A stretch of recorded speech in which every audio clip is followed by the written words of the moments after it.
스포츠.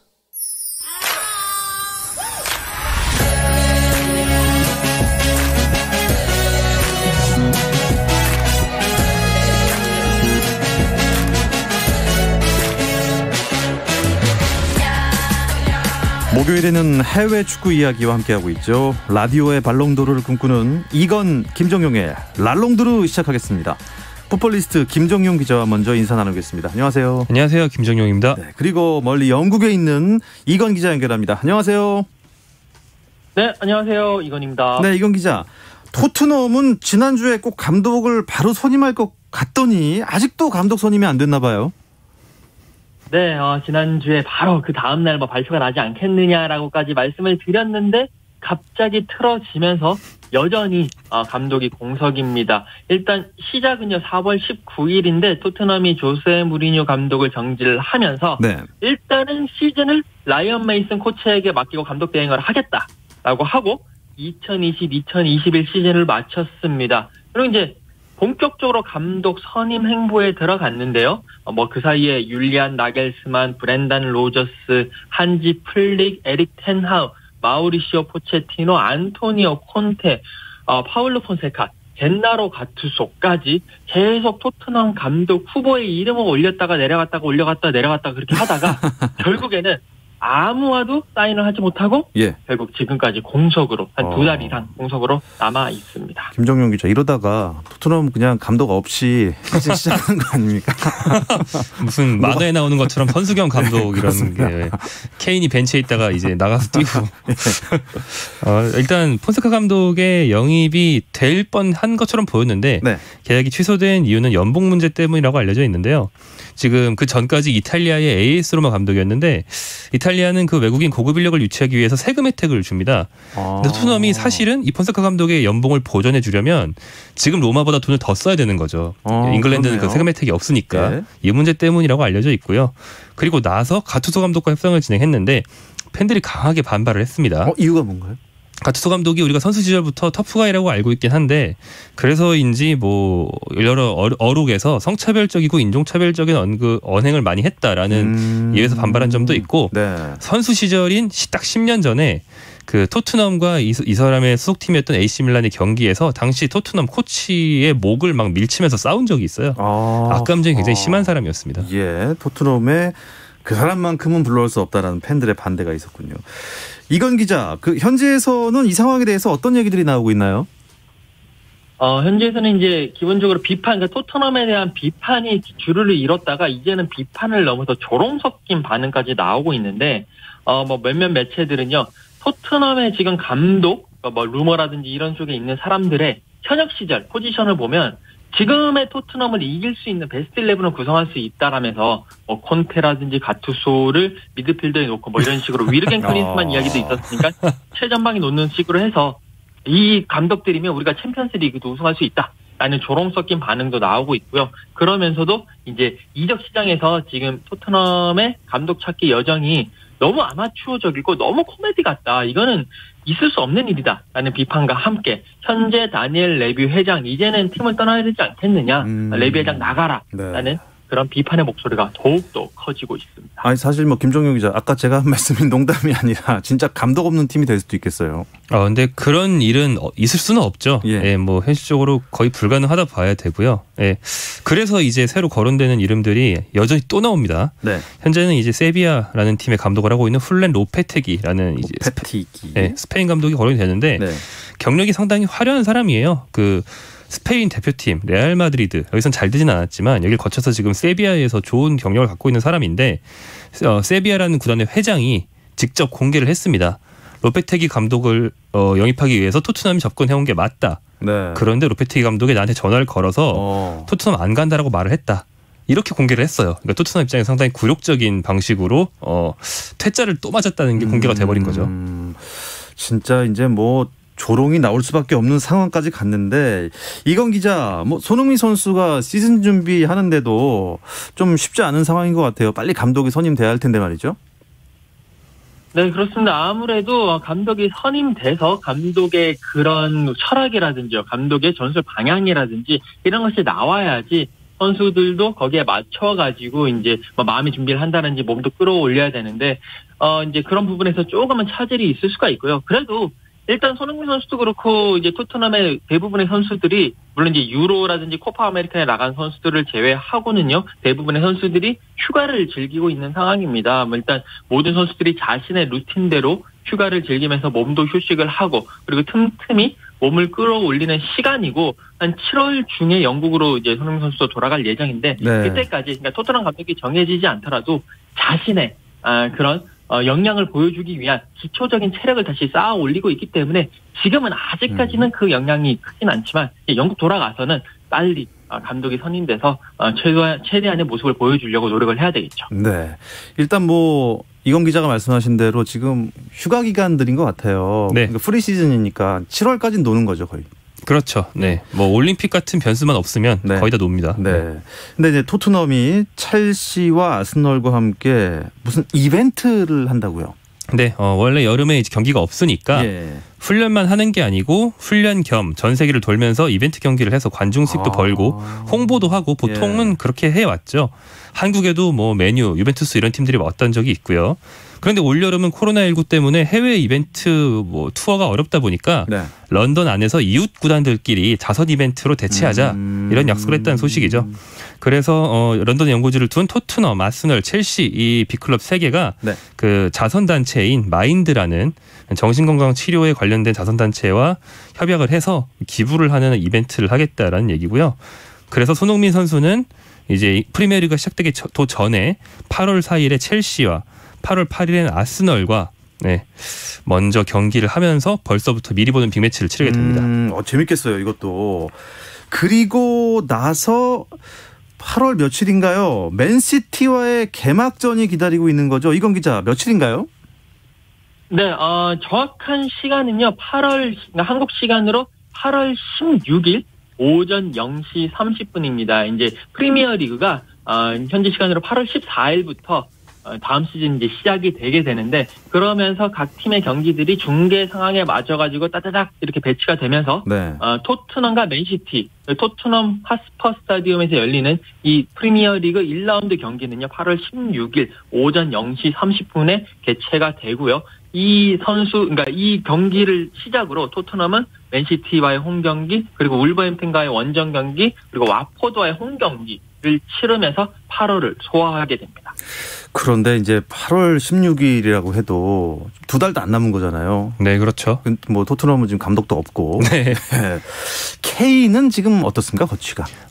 토트넘은 뭐 나가고 싶어 한다는 걸로 알려진 K를 붙잡기 위해서 여전히 최선을 다하고 있다고 알려져 있고요. 무조건 지킨다는 방침인 것 같습니다. 그리고 코로나19로 인해서 다른 구단들도 사정이 어렵거든요. 그래서 케인의 천문학적인 이적료를 전액 내기 힘드니까 선수 트레이드 제한이 오고 있다. 이런 전망들이 있어요. 그런데 토트넘은 트레이드는 다 거절하고 만약에 나가더라도 전액 현금으로만 받겠다라고 좀 강경한 자세를 유지하고 있는 걸로 알려져 있습니다. 그냥은 내주지 않겠다. 약간 이런 것 같은데 맨시티에서 1억 파운드를 제시했다는 얘기가 들립니다. 이건 기자 맞습니까? 네, 1억 파운드면 약 한 1,600억 원 정도인데요. 맨시티가 이 케인을 영입하기 위해서 오케이 토트넘에게 돈을 주겠다. 1억 파운드 주겠다. 1억 파운드 이적료를 내고 데려가겠다. 여기에 플러스 알파가 있습니다. 지금 맨시티의 스트라이커인 가브리엘 제수스까지 같이 얹어서 주겠다. 이건 기자. 또 영국을 연결하다 보니 조금 이 연결이 고르지 못한데요. 다시 한번 불러보겠습니다. 들리시나요? 네네네. 이건입니다. 잘 들립니다. 예. 제수스를 같이 주겠다. 여기까지 들었습니다. 네네. 가브리엘 제수스 선수를 같이 얹어주겠다. 제수스 선수의 가치가 약간 5,600만 파운드, 5,000만 파운드 정도 되거든요. 그러니까 이 얘기는 맨시티가 케인 선수를 영입하기 위해서 1억 5천만 파운드에 달하는 그런 것들을 제공을 하겠다라고 네. 이제 제시를 한 거고요. 이 토트넘 입장에서는 그거는 뭐 관심 없다라고 이야기를 했는데 참고로 지금 프리미어리그 역대 최고 이적료 금액이 1억 파운드가 안 되거든요. 그러니까 폴 포그바가 유벤투스에서 맨유로 올 때 이제 맨유가 지불했던 9,450만 파운드인데 여기보다 더 주겠다라고 제안을 했습니다만 지금 아직까지 토트넘이 거부를 하면서 이 해리 케인을 놓고 토트넘과 뭐 맨시티 아니면 다른 팀들이 벌일 그 이적 이야기는 계속 유로 2020이 끝나더라도 한 9월까지는 계속 이어질 것 같습니다. 1억 파운드 플러스 5천만 파운드 요 정도 몸값을 자랑하는 케인인데 유로 2020에서는 좀 부진한 것 같습니다. 네, 제가 그 축구 팟캐스트를 따로 하는 게 있는데 원래 저희 회사에서요. 네. 거기서 저희 출연진끼리 가볍게 유로 현재까지 최악의 선수 몇 명을 선정해 봤는데 예. 해리 케인이 당당하게 가장 기대에 못 미친 선수로 선정이 되었습니다. 현재까지 무득점일 뿐 아니라 그 가끔 오는 득점 기회도 못 살리고 있고요. 토트넘에서는 손흥민한테 해준 것처럼 그 다른 선수한테 어시스트도 잘하잖아요. 근데 그것도 못하고 있어요. 네. 그래서 잉글랜드가 지금 조별리그 3경기에서 팀 전체 다 합쳐서 3경기 2골밖에 못 넣었거든요. 그 2골을 다 스털링이 넣긴 했지만 그 스털링 선수조차 비판에서 자유롭진 못합니다. 경기 내내 부진하다가 골만 2개 넣었다. 네. 이런 느낌이거든요. 그래서 지금 잉글랜드는 케인을 비롯한 모든 공격진이 다 굉장한 부진에 빠져 있는 상황입니다. 이 프리미어리그 득점왕인데 체면이 말이 아닙니다. 어쨌든 뭐 잉글랜드는 유로 2020 조별리그에서는 무패로 16강에 진출을 하긴 했습니다. 네, 이 이야기 잠시 쉬었다 와서 자세하게 나누겠습니다. 골을 기록합니다. 오늘 경기 놓쳤다면 KBS 1라디오 스포츠 박태훈 아나운서와 함께합니다.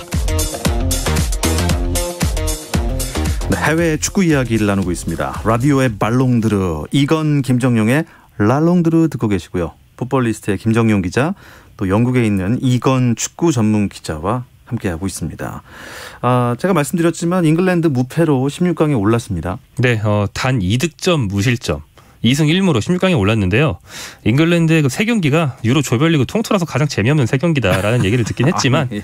아무튼 조 1위긴 합니다. 이긴 이겼습니다. 예. 단 2득점으로 조 1위에 오른 건 이 대회 역사상 처음이라고 합니다. 좀 빵빵 터져야 되는데 이 케인은 뭐가 문제예요? 본인이 못하는 겁니까? 아니면 좀 분석을 좀 해봤으면 좋겠는데. 팀 자체의 공격 전술, 공격 조합, 사우스게이트 감독의 용병술 다 도마에 올라 있긴 한데, 예. 아까 말씀드린 것처럼 케인, 스털링 이런 공격수 개개인들의 그 개인 기량도 프로팀에서 맨체스터 시티나 토트넘에서 했던 것처럼 좀 개인적으로 풀어준 모습이 전혀 나오지 않는다라는 비판을 받고 있습니다. 그렇군요. 이건 기자, 어쨌든 잉글랜드가 16강 진출했지 않습니까? 영국에서는 뭐 파티가 벌어졌다면서요?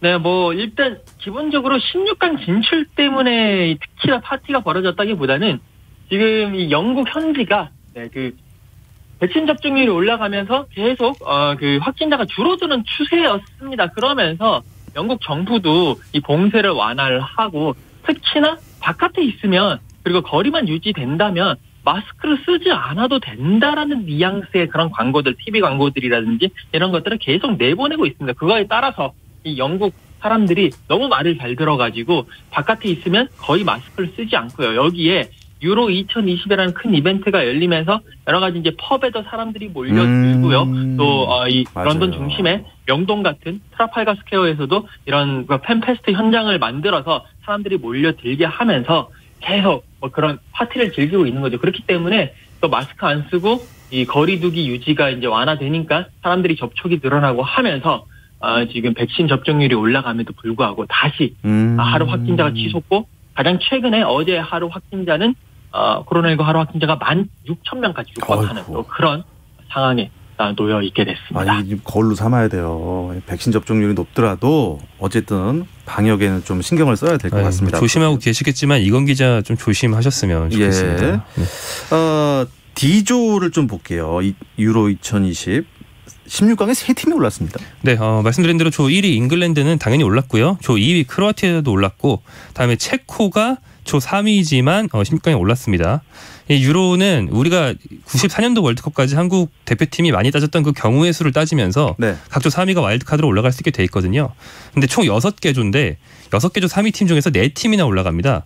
상당히 널널하죠. 그래서 사실 포르투갈도 와일드카드 덕분에 16강에 진출했고요. 예. 또 스위스, 우크라이나까지 4팀이 각조 3위에 그쳤지만 와일드카드로 올라갔습니다. 그렇게도 또 올라갈 수가 있겠군요. 16강까지는 조금 널널한 편이군요. 네. 그 다음부터가 좀 치열하겠죠. 그렇죠. 예.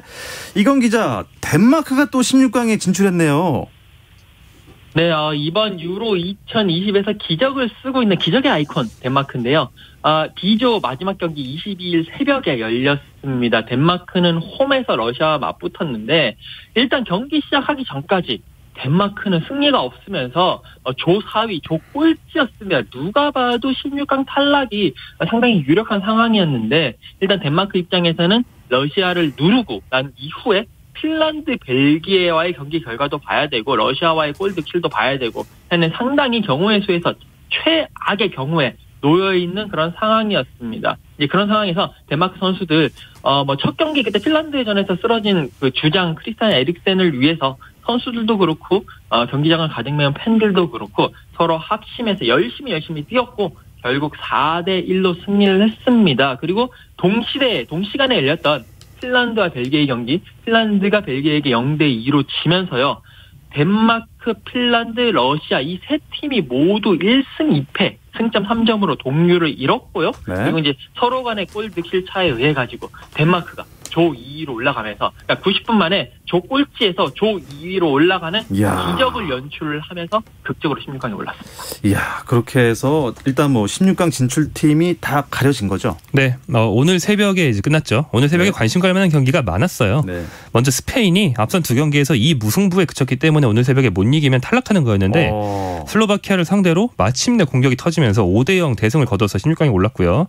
반면 그 세계 최고 공격수 레반도프스키가 버티는 폴란드는 레반도프스키가 마침내 한 경기 2골을 넣으면서 제 몫을 했지만 스웨덴에 3실점을 하면서 결국에 1승도 하지 못하고 탈락을 했고요. 레반도프스키는 폴란드 소속으로 이런 대회에 나와서 골을 넣으면 그 경기에서는 꼭 지고 팀이 탈락한다라는 징크스가 있습니다. 차라리 안 넣기를 바라야 될 지경이고요.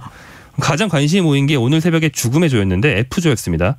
포르투갈과 프랑스의 무승부, 또 독일과 헝가리 역시 무승부를 거두면서 뭐 이 죽음의 조의 3강, 프랑스, 독일, 포르투갈 모두 세 팀이 16강에 올랐고요. 헝가리가 탈락하긴 했는데 헝가리가 상대가 너무 강해서 그렇지 정말 멋진 경기들 많이 했거든요. 이 무승부 두 경기 중에서 한 골만 더 넣으면 진출할 수 있는 거였는데 탈락했으니까 헝가리가 이제 떨어졌다고 해서 부진했다 이게 아니고 가장 잘 싸운 패자였다 이렇게 기억해 주시면 좋겠습니다. 그럼 어떻게 뭐 16강 진출 의외의 팀 없이 다 예상대로 진출한 건가요? 네, 이변이 정말 아예 없었어요. 가장 유력한 후보가 헝가리였는데 그걸 못 만들면서 자, 읊어보겠습니다. A조에서 이탈리아, 웨일즈, 스위스, B조에 벨기에, 덴마크, C조에 네덜란드, 오스트리아, 우크라이나, D조에 잉글랜드, 크로아티아, 체코, E조에 스페인, 스웨덴, F조에 프랑스, 독일, 포르투갈. 우승 후보를 비롯해서 그 우승 후보 아래로도 뭐 거의 전력 순으로 다 올라왔다고 보시면 되겠고요. 이변이 전혀 없다고 해도 과언이 아닌, 그러니까 다시 말하면 16강부터 상당히 화려할 수 있는 그런 결과가 됐습니다. 이건 기자가 이 조별리그를 보면서 그래도 이 선수가 제일 잘했다. 개인적으로 MVP를 한번 뽑아주시면요. 개인적으로는 사실 이제 그래도 좀 욕을 먹는 선수긴 하죠. 우리나라에서는. 그래도 크리스티아노 호날두 선수가 조별리그에서는 가장 빛나지 않았나. 그러니까 조별리그에서 5골을 집어넣었거든요. 그러면서 득점 랭킹 1위를 달리고 있고요. 물론 이제 페널티킥 득점이 3개나 된다라는 것은 우리가 이제 조금 묻어주고 가면 될 것 같고 이 5골이 죽음의 조인 F죠. 그러니까 프랑스를 상대로 2골 넣었고 독일을 상대로 1골, 1골 1도움을 넣었습니다. 그러면서 가장 빛났고 A매치 109번째 골을 넣으면서 이란의 알리다에 가지고 있는 최다골 기록과도 동률을 이뤘습니다. 그래서 저는 MVP로는 그래도 호날두 선수를 좀 지목하고 싶습니다. 좋습니다. 16강 이제 대진표가 참 궁금해요. 어떤 나라와 어떤 나라가 붙을지 대진표 설명해 주시죠. 네, 빅매치 위주로 먼저 말씀드리겠습니다. 벨기에 대 포르투갈. 네, 정말 화려한 대결이 성사가 됐고요. 또 잉글랜드 대 독일. 이것도 아주 눈에 띕니다. 잉글랜드, 독일 둘 다 기대만큼 잘하고 있지 못하기 때문에 어느 팀이 문제를 해결하고 좀 개선돼서 오느냐에 따라서 승부 갈릴 것 같고요. 근데 비교적 쉽게 가는 우승 후보로는 이탈리아는 오스트리아를 만나고요. 프랑스는 스위스를 만납니다. 그 밖에 크로아티아 대 스페인, 스웨덴 대 우크라이나, 네덜란드 대 체코, 웨일스 대 덴마크 경기가 있습니다. 근데 뭐 그냥 넘어갈 팀이 하나도 없습니다. 하나도 없네요. 예, 빅매치가 진짜 많은데 영국에서는 뭐 아무래도 잉글랜드 경기를 가장 주목하겠죠. 잉글랜드와 독일의 싸움 어떻게 보십니까? 네, 잉글랜드와 독일이 맞붙게 되는 축구계 가장 오래된 라이벌 중에 하나고요.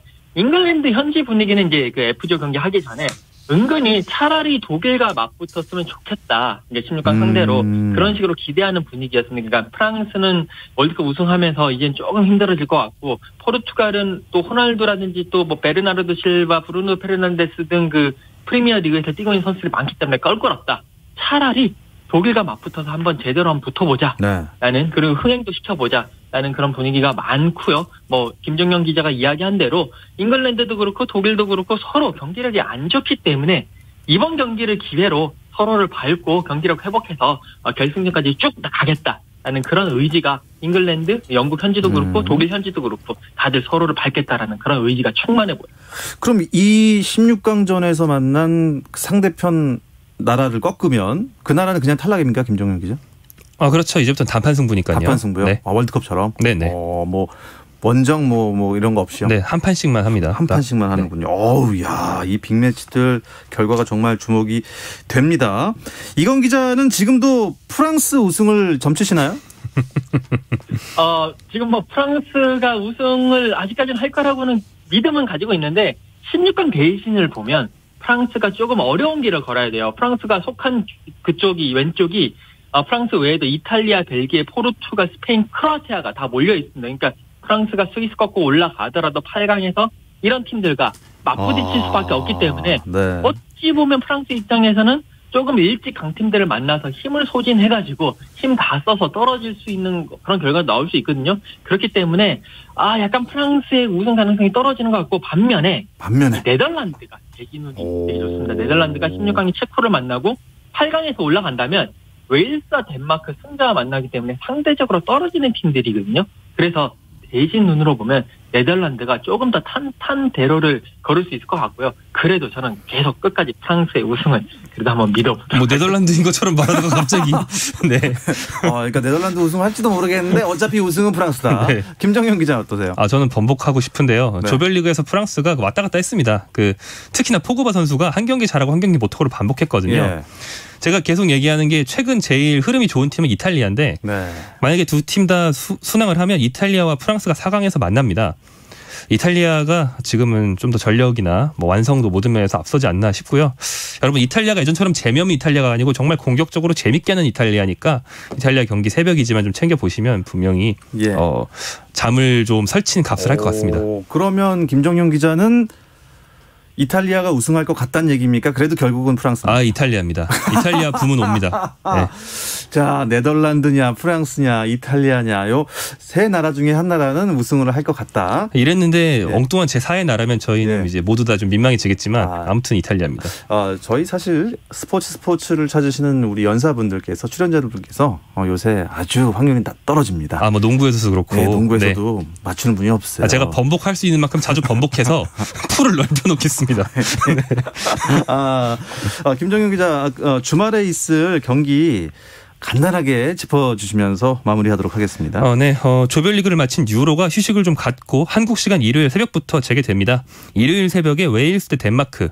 한국 사람들에게는 뭐 손흥민의 토트넘 동료들과 에릭센 뒤에 남은 덴마크 선수들의 대결로 기대를 모으겠고요. 또 이탈리아 대 오스트리아 경기도 이날 열립니다. 그러니까 주말에는 딱 이거 하나 있거든요. 네, 일요일 새벽에 이거 아주 주목해 보시면 좋을 것 같습니다. 예. 자, 이것으로 랄롱도르 모두 마치도록 하겠습니다. 영국에 있는 이건 축구 전문 기자 고맙습니다. 감사합니다. 네. 그리고 풋볼리스트 김정용 기자와도 작별 인사 나누겠습니다. 고맙습니다. 고맙습니다. 불타는 금요일 내일도 저녁 8시 30분입니다. 박태원의 스포츠.